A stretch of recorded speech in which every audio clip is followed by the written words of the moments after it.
welcome back to Cindy's Library, and today I want to talk to you about The Castle on the Hill by Elizabeth Goudge, which is a very fun story. Well, fun's not quite the right word, but a very affecting story. I quite enjoyed it. It's set during World War II and starts with Miss Brown. Miss Brown has had a very ordinary life up to this point. Never married, she ran a boarding house, or maybe it was more of a vacation house on the coast. Either way, with the advent of World War II, it rather got commandeered, and she went to London to live with some relatives and doesn't know what to do with herself, especially after she hears that the house has been destroyed. She needs a job. How is she going to support herself? Well, by chance, she meets Mr. Burley, an old ancient family who actually does indeed live in a castle in the countryside, and she ends up becoming his housekeeper since he is in need of a housekeeper. There are his two nephews, Richard, who seems to be rather enjoying the war in the RAF. He is everything he should be, brave and impetuous, etc., just like his ancestors, except he wants nothing to do with his heritage. And Stephen, the younger nephew, he just finished with Oxford, I believe, and he is a pacifist. He loves his family heritage, and he's nothing like his family, the type of people who came over with William the Conqueror and managed to rebuild the family 2 times since then and manage and maintain a castle. So an interesting mix. And of course you have the old surly butler and the even older widow who lives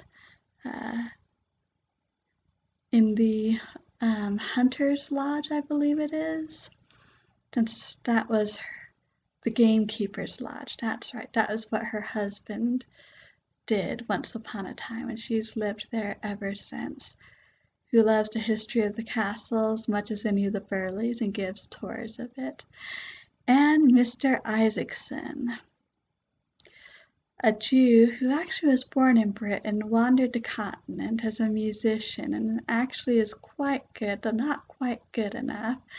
And now, of course, in diverse circumstances, has washed up again on the shores of England. And several chance encounters, starting with one by Miss Brown, sends him into the same town where the castle is in the neighborhood. His fortunes start to take a turn for the better.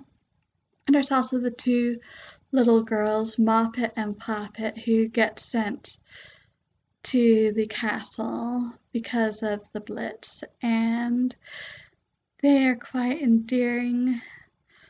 And they know Mr. Isaacson from before, since he boarded with his family, with their family, I should say, in London. And so they quite enjoy having Mr. Isaacson and his violin in the vicinity and coming to the castle occasionally to play for them. And all of these people make up a strange sort of family under these unusual circumstances. Mr. Burley, the historian, and his two nephews, who are about as opposite as could be, Miss Brown, and then you've got the butler, and Mrs. Heather, and Mr. Isaacson and Moppet and Poppet, and how all of their lives interact and are indeed affected by the war.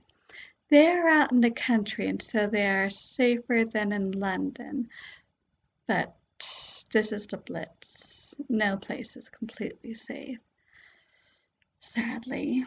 But a very lovely story about people coming together to help each other, to find a place, to make a family, make the best of circumstances, and learn a few lessons along the way, perhaps. And as all of Elizabeth Goudge's works tend to be, also full of faith. In this case, a lot of it is faith that there will be a future, which is a good message for us today, too. So that was Castle on the Hill by Elizabeth Goudge. If you're an Elizabeth Goudge fan but haven't read it yet, I can highly recommend it. I would have to give it 4.5 stars, definitely. And for comparison, The Dean's Watch is a 5-star read for me. So, you know it's good when it's 4.5. And if you haven't read Elizabeth Goudge yet, but want gentle stories full of faith that aren't afraid to tackle hard situations and questions sometimes, highly recommend Elizabeth Goudge. Well, that's all that I have on A Castle on the Hill. Until next time, I want to say thank you for stopping by. If you have read the book and want to share what you thought about it, I'd love to hear about it, or if you have any other comments or suggestions. And I hope you have, as always, that we all stay safe and healthy, and as always, happy reading.